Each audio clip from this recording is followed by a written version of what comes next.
150 ലക്ഷ്യം വെച്ചാൽ 50, 60, 70 സീറ്റ് വരെ അധികമായിട്ട് നേടിയെടുക്കാൻ കഴിയും. ഇതാണ് BJPയുടെ പ്ലാന്. എന്നാൽ കേരളത്തില് ഇത് എത്രത്തോളം വിജയിക്കുമെന്ന് സംശയിക്കേണ്ടിയിരിക്കുന്നു. BJP ഒന്നുമായിരുന്നില്ല കേരളത്തില്. 7% വോട്ട് ആണ് അവർക്കുണ്ടായിരുന്നത്. എന്നാൽ കഴിഞ്ഞ 2 തെരഞ്ഞെടുപ്പുകളിലൂടെ അത് 15% ഉയർത്താൻ കഴിഞ്ഞു.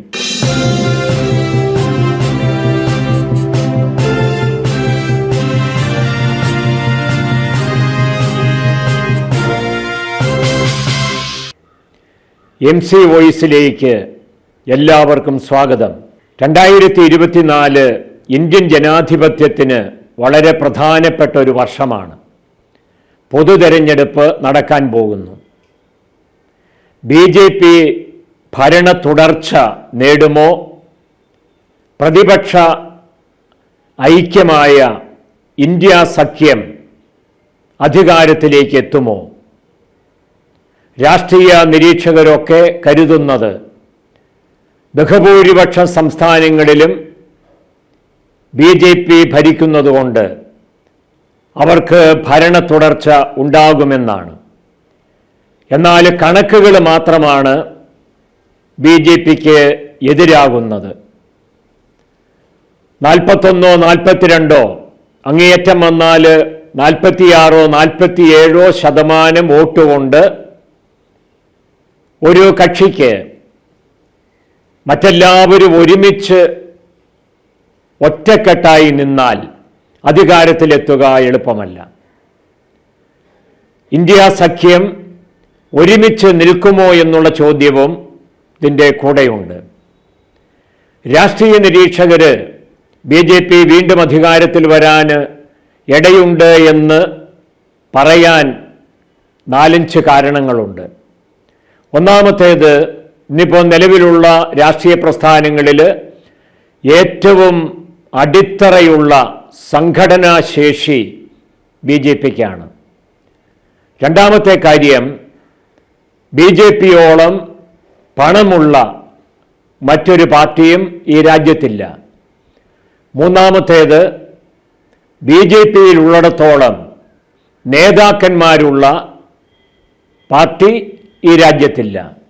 നാലാമത്തേത്, പ്രധാനമന്ത്രി മോദിയോളം വലിപ്പമുള്ള ഒരു നേതാവിനെയും ഈ രാജ്യത്ത് കാണാനില്ല.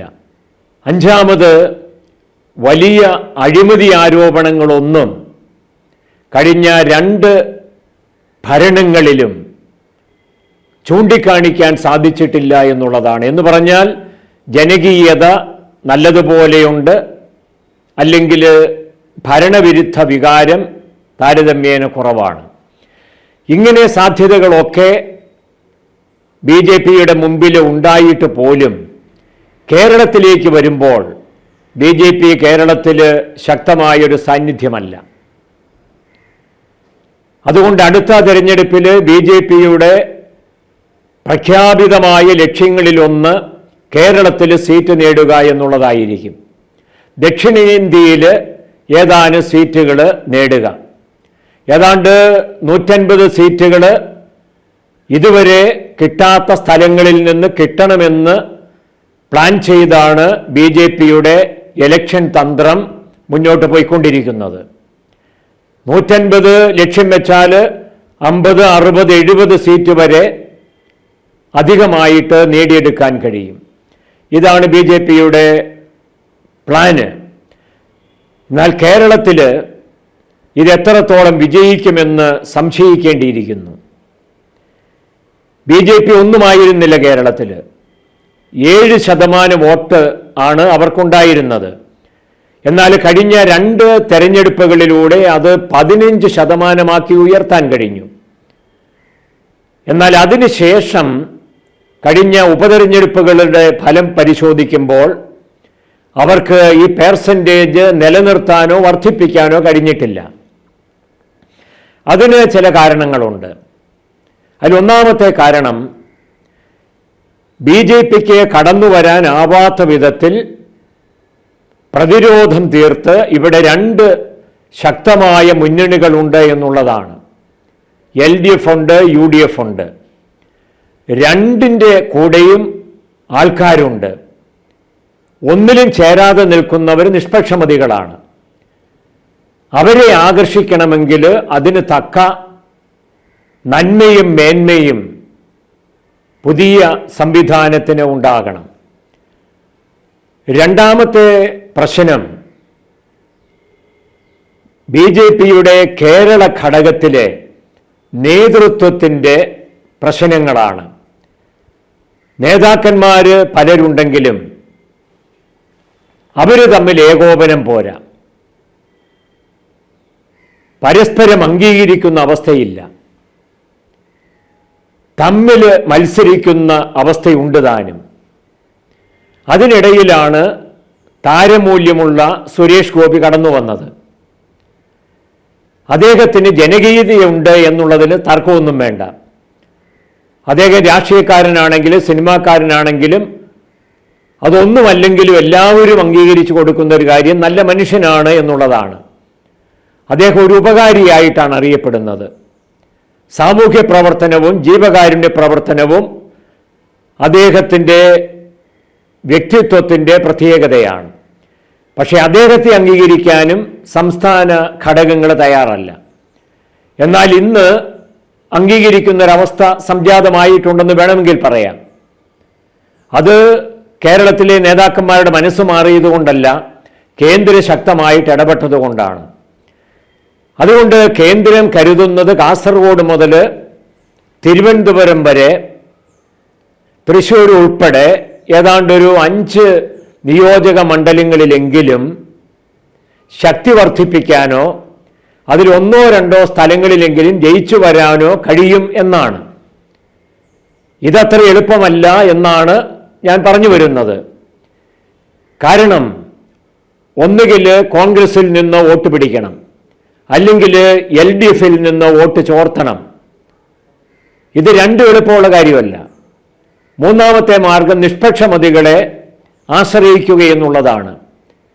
അവർ പ്രത്യേക രാഷ്ട്രീയ ചായ്വുകൾ ഉള്ളവരല്ലാത്തതുകൊണ്ട് തരം പോലെ അവസാന ഭാഗത്ത് തീരുമാനമെടുക്കുന്നവരാണ്. ഇവിടെ മറ്റൊരു കാര്യം ചൂണ്ടിക്കാണിക്കാൻ ആഗ്രഹിക്കുന്നത്, ബി.ജെ.പിക്ക് എന്തെങ്കിലും സാധ്യത കേരളത്തിൽ ഉണ്ടാകണമെങ്കിൽ ഇവിടുത്തെ മതന്യൂനപക്ഷങ്ങളെ ആശ്രയിക്കുക എന്നുള്ളതാണ്. അതിലേതായാലും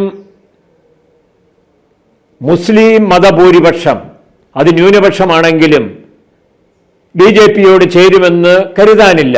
കാരണം 2 പാർട്ടികളും അല്ലെങ്കിൽ 2 സംവിധാനങ്ങളും വ്യത്യസ്ത ധ്രുവങ്ങളിലാണ്. പിന്നെയുള്ളത് ക്രൈസ്തവരാണ്. ക്രൈസ്തവർക്ക് മുമ്പിലുള്ള പ്രശ്നം മണിപ്പൂർ പ്രശ്നം തന്നെയാണ്.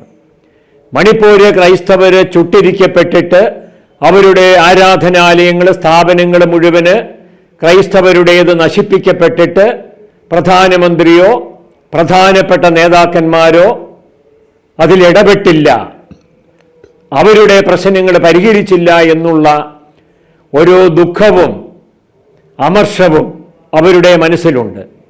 അത് കേരളത്തിലെ ക്രൈസ്തവരുടെ ചിന്താഗതിയെ സ്വാധീനിച്ച് കൂടായികയില്ല. ന്യൂനപക്ഷത്തെ ബി.ജെ.പി അംഗീകരിക്കുന്നു, കൂടെ നിർത്തുന്നു എന്നുറപ്പാകാതെ സുരേഷ് ഗോപിയെ പോലെയുള്ള നല്ല മനുഷ്യർ തെരഞ്ഞെടുപ്പിൽ മത്സരിച്ചാൽ പോലും വിജയത്തിലേക്ക് എത്താൻ എളുപ്പമല്ല എന്ന് പൊതുവെ നിരീക്ഷിക്കപ്പെടുകയാണ്. അതുകൊണ്ട് ബി.ജെ.പിയുടെ ഇലക്ഷൻ സാധ്യതകൾ എല്ലാവരും വിലയിരുത്തുന്നത് അത്ര എളുപ്പമുള്ളതല്ല കേരളത്തിൽ എന്ന രീതിയിലാണ്. നമുക്ക് കാത്തിരുന്ന് കാണേണ്ടതായിട്ടുണ്ട്.